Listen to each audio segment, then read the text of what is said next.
কিয়ামতের আগে যে মালহামার যুদ্ধ হবে, তখন রাসূল সাল্লাল্লাহু আলাইহি ওয়াসাল্লাম বলেছেন মালহামার যুদ্ধের সময় মুসলমানদের ফুস্তাদ বা তাবু হবে, শিবির হবে এই ফিলিস্তিনের দামেস্কের পাশে আল গৌতা নামে এক জায়গা আছে, ওই গৌতাতে। এবং ঈসা আলাইহিস সালাম এসে যে দাজ্জালকে হত্যা করবেন সেটাও ওই শামে, ফিলিস্তিনের বাবুল লুদ এখনো একটা জায়গা আছে, ওই জায়গাটার নাম এখনো বাবুল লুদ, ওখানে তিনি দাজ্জালকে হত্যা করবেন।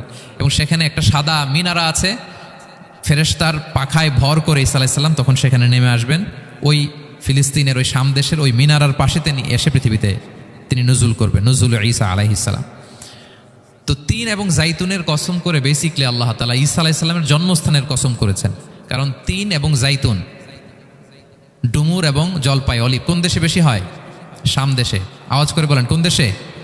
বর্তমান ফিলিস্তিন এবং সিরিয়া, এবং ওই ভূখণ্ডে আল্লাহ নবী ঈসা আলাইহিস সালামের জন্মস্থান। তাহলে এই দুই ফলের কসম করে বেসিকলি আল্লাহ তাআলা ঈসা আলাইহিস সালামের জন্মস্থানের কসম করেছেন।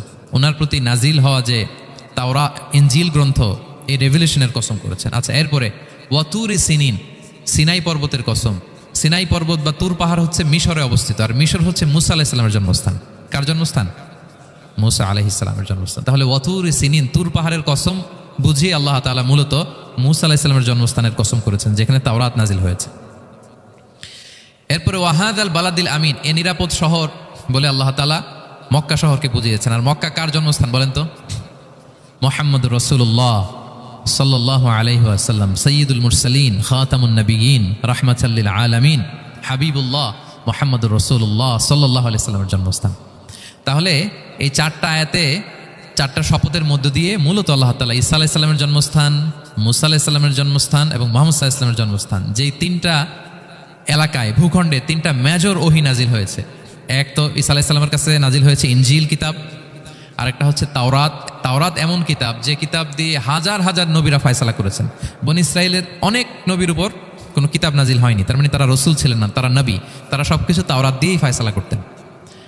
আর রাসূল সাল্লাল্লাহু আলাইহি ওয়াসাল্লামের উপর কোরআন নাজিল হয়েছে। তার মানে প্রথম চারটি শপথ দিয়ে বেসিকলি ইনজিলের শপথ, তাওরাতের শপথ এবং কোরআনের শপথ। বুঝতে পেরেছেন সবাই? শুরুতেই সূরাতুত তিনের কয়েকটা আয়াত তেলাওয়াত করেছি। এটা কালামুল্লাহ মাজিদের 95 নম্বর সূরা। এই সূরাটা মক্কাতুল মুকাররমাতে নাজিল হয়েছে। এই সূরার আয়াত সংখ্যা 8টা।